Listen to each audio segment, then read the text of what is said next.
Okay, good morning, everybody. I hope everybody's exceedingly well on this Friday morning.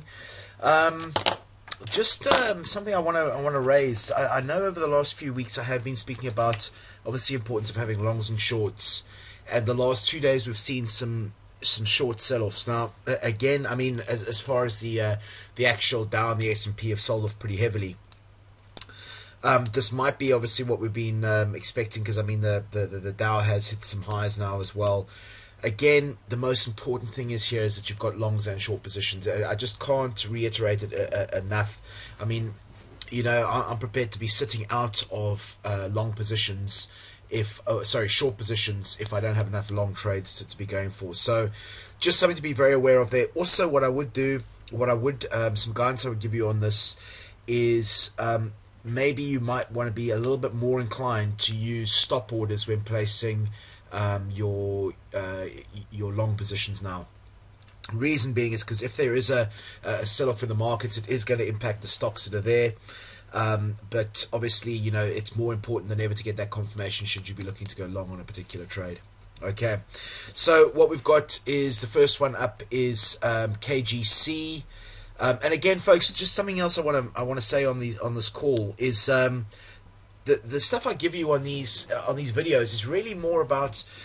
It's not just which stock to trade or what have you, because obviously I won't say that. But the most important thing here is the learning that I'm providing you with, because the thing is I'm trying to give you the reason why I'm thinking what I'm thinking, what I'm looking at there. Because it's not this stock's good to trade or that stock's good to trade. It's the reason why and what the actual stock is telling you. Once you get that mastered, you'll have no problems with your trading. And obviously you get your psychology right. You will then, that's the finer point. That's the best part of becoming a trader, when you can actually see what the market is doing and rationalize obviously what's going on there. Okay, so we've got a line of support here on KGC. A little bit of a heavy sell-off yesterday. Again, this is what I'm talking about as far as the actual using a stop order if you were going to trade the stock. It's had a pretty heavy sell-off over the last sort of few months. Again, more reason to use a stop order should you want to trade that. Yeah. KGC, then we had GG. Again, a nice line of support here at about the 32.28 mark. You'd have to obviously use your stop loss around this area. It's been in a downward trend over the last good few months. But yeah, again, you see how important obviously the upward trend, the stop order to get into is going to be should you trade that. Then we have APA. Now, this is a trade I actually took was it last week or the week before I placed it, and obviously made some pretty good money on the downside here. I'm a little bit hesitant, and I don't know why. I mean, I'm very aware. I don't know if any of you have seen that 2,000 points in a month trade those 3 trades that I took on Whirlpool, where I did the 2,000 points in just under a month or just over a month or something. But there, basically, I've made money going up. Then I made money going down, and then I made money going up again. Okay. The thing is, what I'm very wary of is actually trading a stock because you like it or because it's made you money before. There's no loyalty in trading, no loyalty to a particular stock. The only reason I would take a trade is if it lines up, it matches my longs and shorts, and there's a good ratio on it. So, I would probably be a little bit hard-pressed to take a long position on this. Obviously, there is a downward trend, but there is a horizontal support line for more than 4 months. Having a look in here as well, there's been heavy sell-off, then a pullback. Now, the reason you get the pullback in there is because it's very, very rare that you're going to get more than 2 or 3 days of constant big down days like this. Because the thing is, what the stock is doing is it's hitting all the stop losses and everything like that of the trade previously. So that's why you're going to have some kind of pullback. I wouldn't be surprised to see the stock continue selling off, because obviously yesterday was a reasonably good down, or a reasonable down day if you're in a short position there as well. So a little bit hesitant about that. If I was going to trade it, then I would certainly be using a stop order again.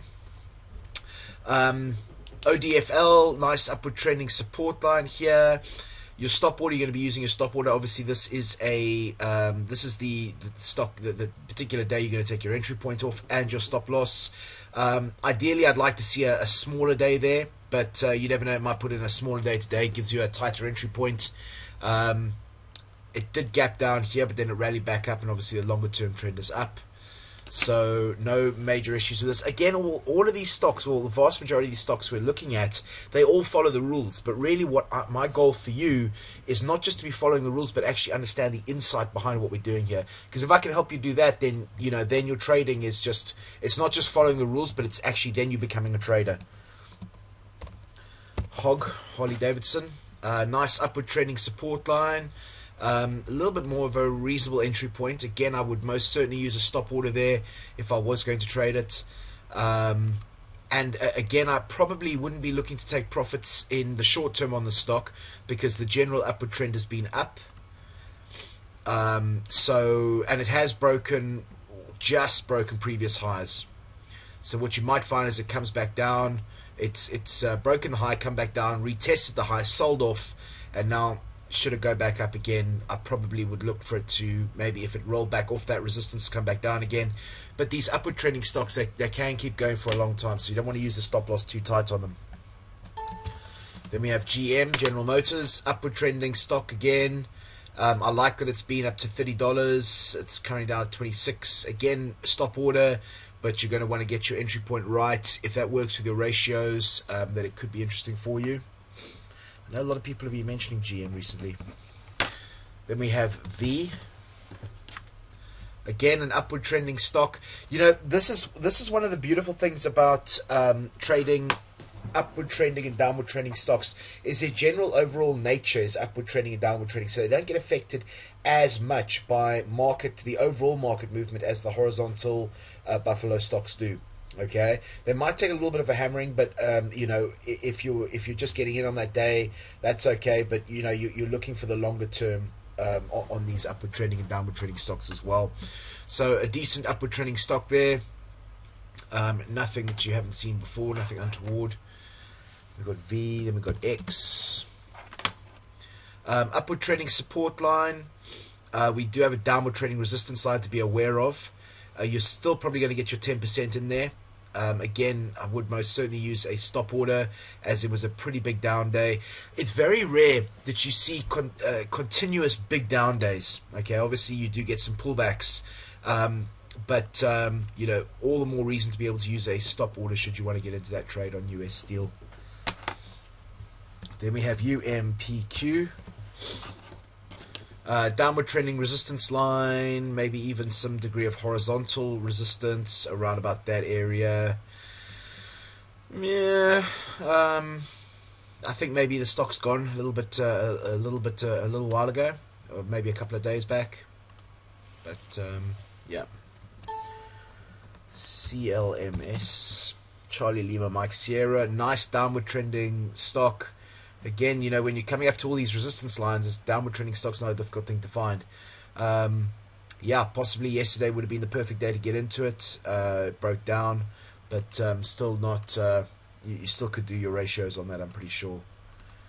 Actually, let me clear Zoom before I say that. Well, maybe you couldn't actually. Yeah. Okay. Ratios are the secret to success with this strategy. When you're trading forex or something shorter term, the strategy is a lot more important. As you're starting to do slightly longer term trading, like what we're doing here, it's it's more about the trader, in my opinion, anyway. Okay, what we have here is this stock. This stock surprised me.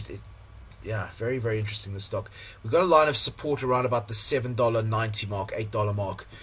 Now, what's happened here is we came down to the support line. The stock went up, but it closed down.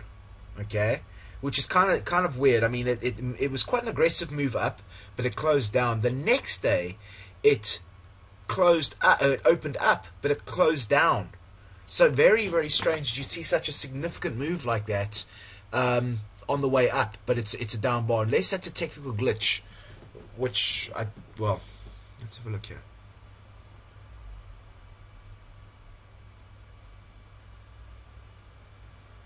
Yeah, No, I don't know what's going on with that. That's very, very strange. That unless there is a lot of out of hours buying that's going on, that basically opens it up, and then the take profits get hit, and the stock comes down slightly. But something very strange with that.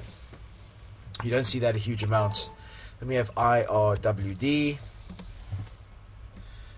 Stock coming up to the resistance line around about $15 mark. Yep. Pretty reasonable. If you got a pretty decent range there as well, I'm guessing. So yeah, so often your risk reward ratio is not made on where your support or resistance is, where your exit point is. It's how well you get into your entry point. ACI. Some support around about the $5.60 mark. Yeah. What's it put in there? Yeah, slight upward day, slight sign of indecision. Pretty reasonable ratio there. Yeah, if you get your entry point right. Then we have SWI. Again, a nice upward trending stock, maybe some slightly downward trending resistance line, which could cause a breakout one way or the other. And what have we got here? It's given us some pretty decent entry points there as well. Maybe, yeah, you'd probably obviously be looking for that one as your entry point, or you break above that.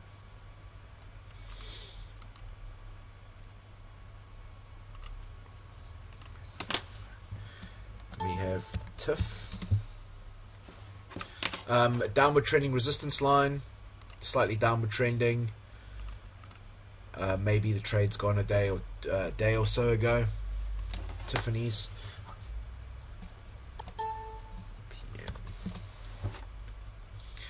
Stocks come up to the resistance line, 93.19.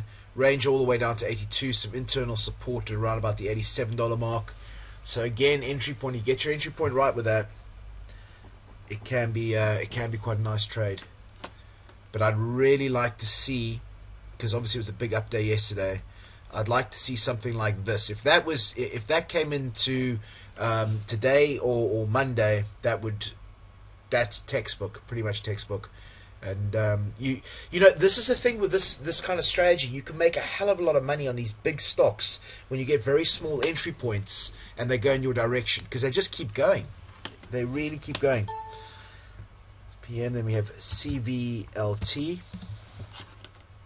Nice upward trending support line. Again, quite a big day here, so I would ideally like to see something come in and maybe be a little bit lower today, and just would give me a better entry point, because obviously you're going to have to get in with 1% above that in order to get into the trade. Then we have Bont, some upward trending support here. Yeah, nothing really more to add on that. CF. We got here again some upward trending support around about there. A little concerning, there was a big down day, then a slight gap.